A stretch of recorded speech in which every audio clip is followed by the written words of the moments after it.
Well, hey there, Jennifer. I wanted to take about 15 minutes maybe to talk through your job description and to give you some ideas on what you might do to improve that a little bit. First of all, very good job with that. Very, very high B for not having probably done something quite to this extent before is very, very good.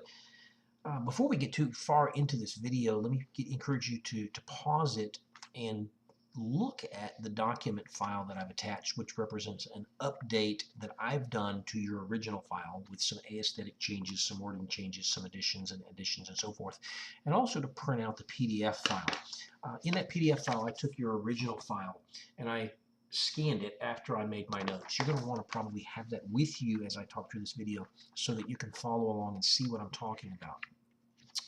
As you look at that doc file, go back to your original document, wherever you have it saved, and delete it.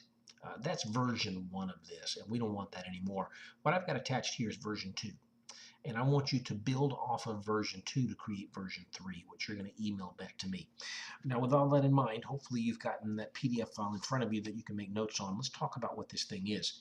For the social media coordinator, the job summary is intended to be a couple of sentences where you really talk about what this job is, what is the nature of this job, and basically what the social media coordinator is going to do is to keep up to date all of our social media presence, our Facebook page and our Twitter account and so forth, probably interact with our marketing people to make sure that the right content is out there and it's fresh and it's clean. But that's the kind of thing this person will do. So you'll see where I kind of squiggled through a sentence there. What you've got is partly job summary and partly job ad. And we're not looking for a job ad here. The part about tech savvy with an interest in this, we would like to meet you, I would eliminate that altogether because that doesn't really summarize what this job is. That just tries to compel them to come in. So strong online presence for our company, implement online marketing strategy in cooperation with our marketing department. That might be important. Develop original content, that kind of thing. All that is pretty good. Eliminate that, reword a little bit. Think about it from the perspective of the candidate. If I know a lot about social media, does what I read here interest me enough to keep reading? Or does it cause me to go on to something else? Catch their attention by giving them a realistic preview of what this job is, the basic concepts. Then with the essential functions, how do we do those basic concepts? Most of what you got here is really good.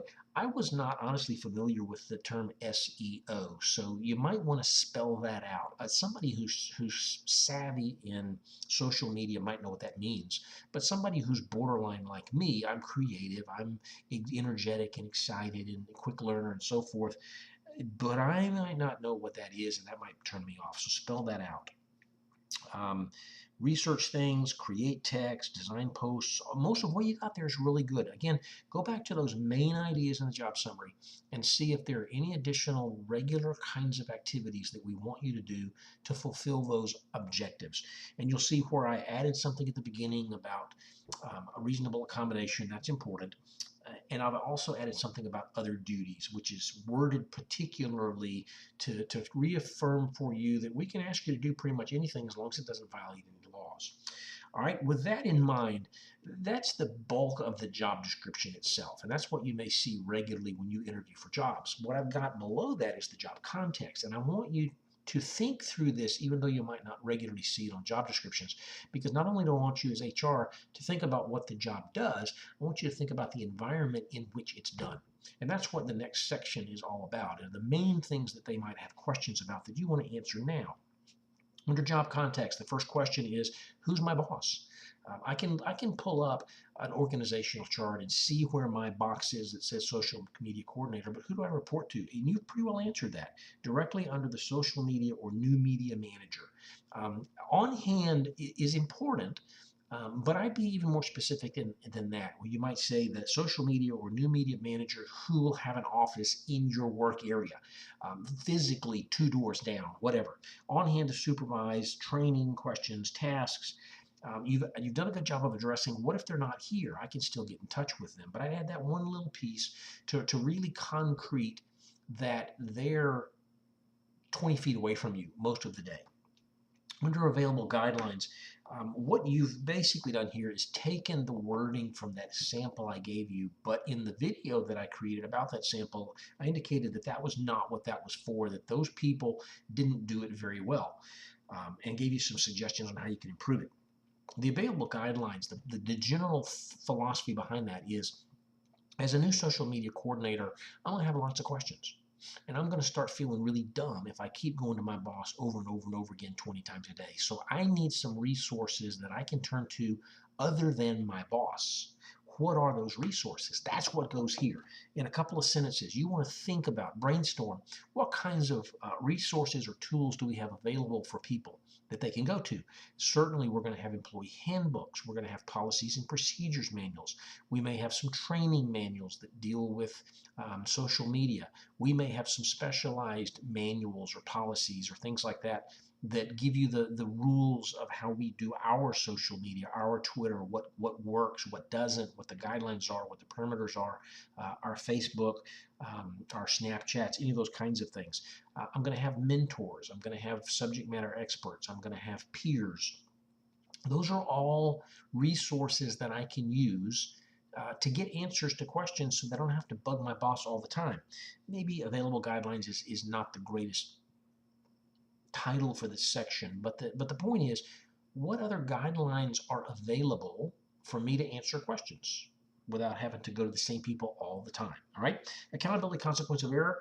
What happens if we do a poor job with our social media? If our Facebook is out of date, or it's not attractive, or our website is antiquated, or links are broken, or things like that?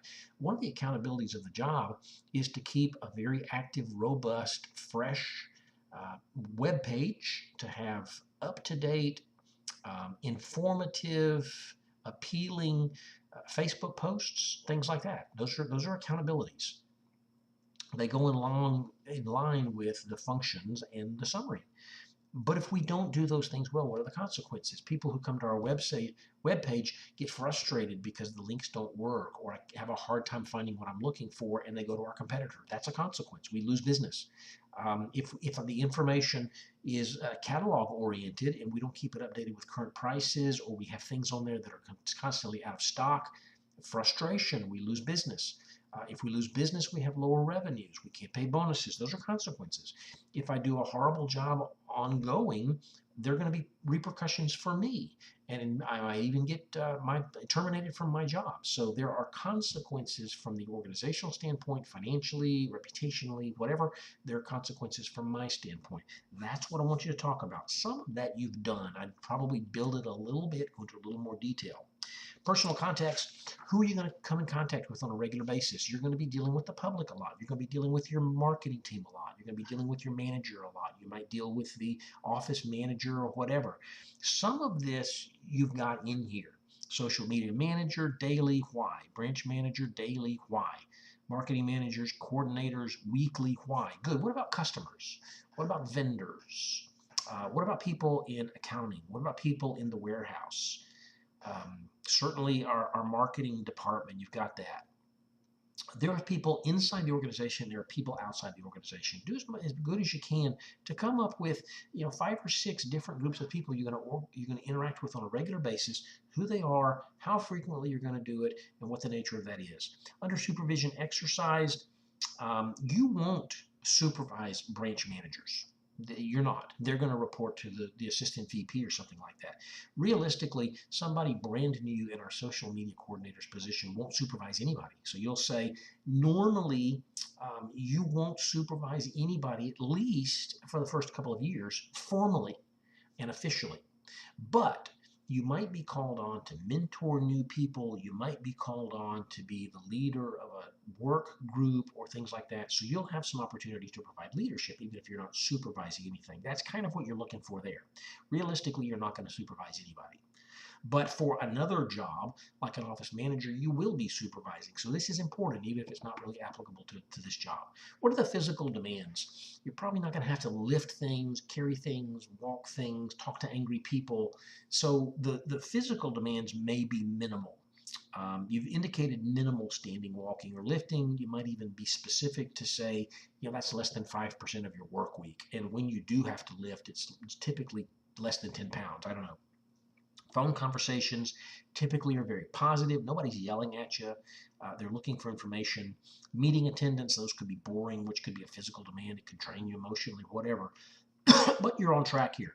I would move occasional travel out of physical into personal, because that traveling is not really a physical demand. It's a demand on your time and your relationships. So let's jump to that in just a minute. Work hazards, of course, OSHA, everybody's subject to that. Of course, we want to have safe working conditions and environments, and we want to take care of our people. But are there hazards? One of the things that's going to happen to these people, they're going to be staring at a computer all day long. They're going to be typing a lot, and that can lead to carpal tunnel syndrome. That can stress on the eyes, headaches. Those are hazards. Not hazards in the sense that it's going to be a 100-degree warehouse.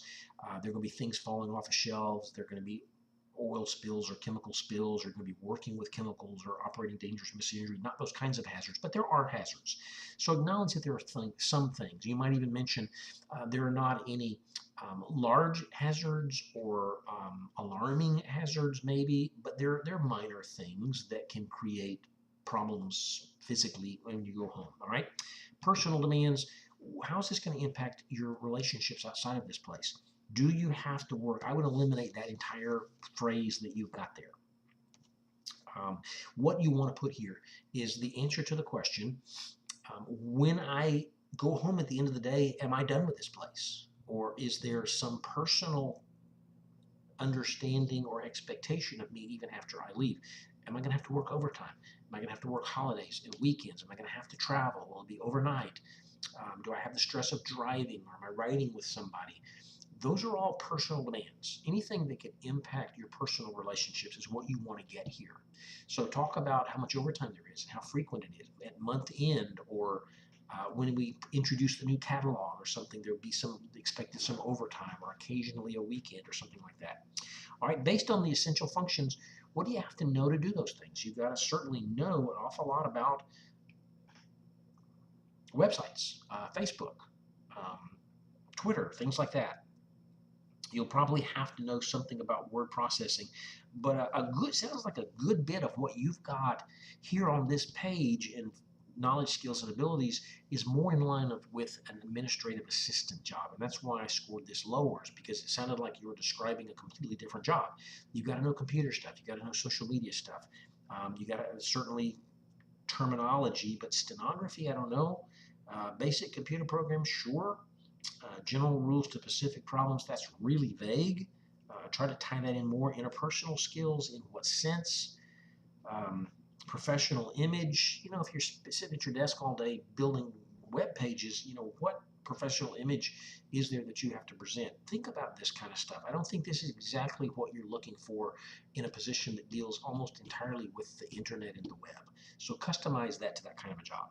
Then under minimum qualifications, be real careful, especially for our purposes. In the real world, this would probably require either a bachelor's degree or at least an awful lot of experience doing social media kind of stuff.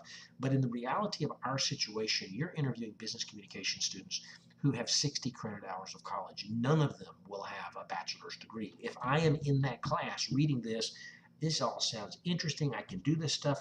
This position requires at least a bachelor's degree. Crap, I don't have that. I can't interview for this job. So you might say, high school diploma or GED equivalent is required. Associate's degree or equivalent number of credit hours of bachelor degree level work is preferred. That would be good. No prior experience necessary. That's cool. On-the-job training, great. I would eliminate the line about corporate citizenship experiences. That's probably not going to make the difference between whether somebody gets the job or not. So you don't say even desired. You want people to be good community citizens, but part of the job description probably not necessary. All right, that's most of it there. I think we've covered it all. Certainly there are going to be questions, so send me an email, give me a buzz, whatever, but take this information as you've made notes, go back to version 2, which I gave you with this assignment feedback, and create a version 3 that has these updates in it, and email me that. As I look at my clock here, it's almost 11 o'clock on Wednesday night. I've still got 2 more of these things to record after this. You may not see this until Thursday morning. I'd really love it if you could sometime during the day, Thursday, create this revision with all of these things in it and email it to me Thursday afternoon, Thursday night, something like that, maybe even late in the evening on Thursday, so that on Friday I've got a good version of this thing that I can give to my IT guy and we can get loaded to our website. When all 14 of them are ready, the business communications students see them and they start making appointments for interviews. If you're the last one, everybody's waiting on you. If somebody else is the last one, you're waiting on them. So let's work together. Let's support each other. Get me this thing back if you possibly can Thursday night, maybe Friday morning. But call me if you have questions, or shoot me an email if you have questions. And I'm looking forward to seeing what you do with version 3. Good job so far.